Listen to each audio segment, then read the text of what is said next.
നിങ്ങൾക്കറിയാമോ, പഴയകാല ഭക്തന്മാർ തേജസ്സിനെ കൺമുമ്പിൽ കണ്ടിട്ടാണ് അവർ മരണമടഞ്ഞത്. ഹലോ, സ്തോത്രം പറയാമോ?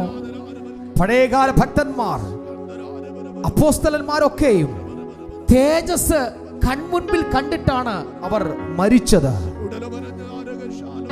1970 കാലഘട്ടത്തിൽ ഞാൻ മറ്റൊരു ദൈവദാസന്റെ വാക്കുകൾ ഒന്ന് കടമെടുക്കുകയാണ്.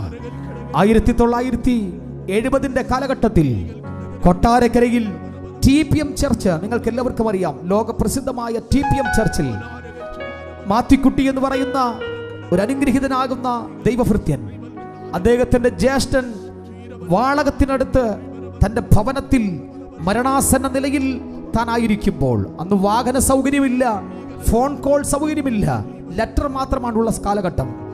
എങ്ങനെയൊക്കെയോ താൻ ഈ വാർത്ത കേട്ടു. തന്റെ ജ്യേഷ്ഠ സഹോദരൻ തന്റെ വീട്ടിൽ മരണാസന്ന നിലയിൽ കഴിയുകയാണ്.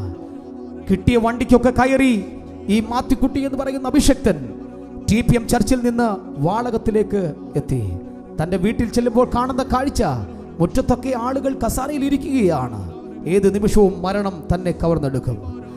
തന്റെ ജ്യേഷ്ഠനെ കിടത്തിയിരിക്കുന്ന ആ റൂമിലേക്ക് ആ ദൈവദാസൻ കടന്നു ചെല്ലുമ്പോൾ കാണുന്ന കാഴ്ച, ആ ജ്യേഷ്ഠ സഹോദരൻ ആ കട്ടിലിന്റെ ഒരു അരിവ് ചേർന്ന് കിടക്കുകയാണ്, ഭിത്തിയോട് ചേർന്ന് കിടക്കുകയാണ്. ആ ദൈവദാസൻ ചോദിച്ചു, അച്ചാച്ചാ, ഞാൻ നടുക്കോട്ടൊന്ന് കയറ്റി കിടത്തട്ടെ, എന്തിനാ അറ്റം കയറി കിടക്കുന്നത്? ആ ഭക്തനായ മനുഷ്യൻ, ആ ജ്യേഷ്ഠനായ ഭക്തനായ മനുഷ്യൻ പറയുകയാണ്, കുഞ്ഞുഞ്ഞെ, നീ കാണുന്നില്ലേ?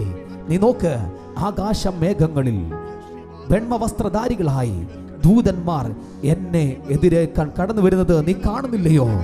അവർക്കിരിക്കാൻ വേണ്ടിയാ ഞാൻ അറിവ് ചേർന്ന് കിടക്കുന്നത്. അവർക്ക് വന്നിരിക്കാൻ വേണ്ടിയാ ഞാൻ കട്ടിന്റെ അറിവ് ചേർന്ന് കിടക്കുന്നത്. എൻ്റെ പ്രിയപ്പെട്ടവരെ, എന്ത് മരണമാ പ്രിയപ്പെട്ടവരെ ഇത്! ഭക്തന്മാരുടെ മരണം നോക്കിക്കെ, വിലയേറിയതാണ്. അവർ തേജസ് കണ്ടിട്ടാണ് മരിച്ചത്. ഹല്ലേലൂയ. ദൈവദാസൻ പറയുകയാണ്, നീ മുറ്റത്തേക്ക് നോക്കിക്കേ, എല്ലാവരും ചേരുകളിൽ ഇരിക്കുകയല്ലേ, പക്ഷെ സ്വർഗത്തിൽ നിന്ന് വരുന്ന ദൂതന്മാർക്ക് ഇരിക്കാൻ വേണ്ടിയാണ് ഞാൻ കട്ടിലിന്റെ അരിവ് ചേർന്ന് കിടക്കുന്നത്. ആ വാക്കുകൾ അവസാനത്തെ വാക്കുകളായിരുന്നു. ആ അടക്ക ശുശ്രൂഷയെല്ലാം കഴിഞ്ഞ് ചില നാളുകൾ കഴിഞ്ഞപ്പോൾ ഈ ഭക്തനായ മാത്തിക്കുട്ടി എന്ന് പറയുന്ന ഭക്തൻ TPM ചർച്ചിൽ തൻ്റെ റൂമിലിരുന്ന് തൻ്റെ ജ്യേഷ്ഠന്റെ അനുഭവങ്ങൾ ഇങ്ങനെ ഓർത്ത് കണ്ണുനീരോടെ ആയിരിക്കുമ്പോൾ, ആ കണ്ണുകൾ നിറഞ്ഞ് ഒഴുകുമ്പോൾ, ആ ഭക്തനായ മനുഷ്യൻ എഴുതി ചേർത്തൊരു വരിയുണ്ട്. നമ്മളെല്ലാവരും പാടി ആരാധിക്കാറുള്ള ഒരു പഴയ പാട്ടുണ്ട്. ദൂതസംഗമാകവേ എന്നെ എതിരേൽക്കുവാൻ സദസന്നദ്ധരായി നിന്നിടുന്നേ. ആമേൻ.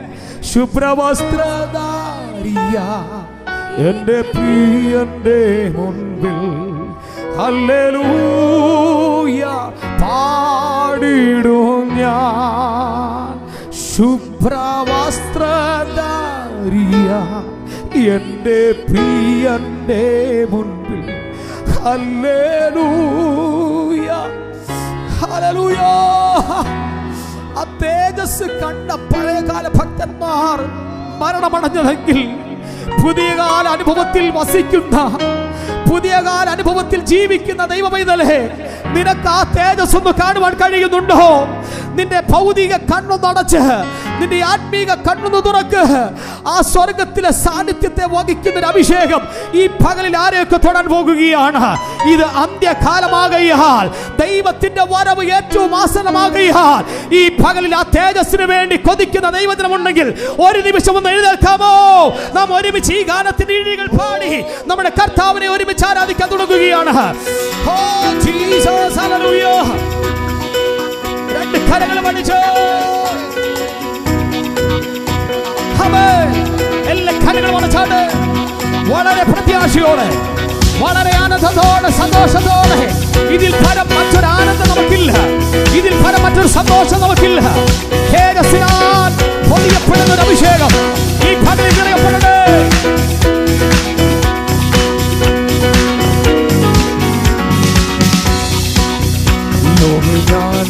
നോട്ടം തികച്ചു സ്വർഗേ വിരുദ്ധിനായി, ലോകജ്ഞാനം ഓട്ടം തികച്ചു സ്വർഗേ വിരുദ്ധിനായി, പറന്നിടും ഞാൻ മറുരൂപമായി യേശുരാജൻ സന്നിധോ പറഞ്ഞിടും മറുരൂപമായി യേശുരാജൻ സന്നിധോ ഭൂതസംഗമാകവേ എന്നെ എതിരേൽക്കുവാൻ സദസന്നദ്ധരായി നിന്നിടുന്നേ ശുഭ്രവസ്ത്രധാരിയാൻ എന്റെ പ്രിയ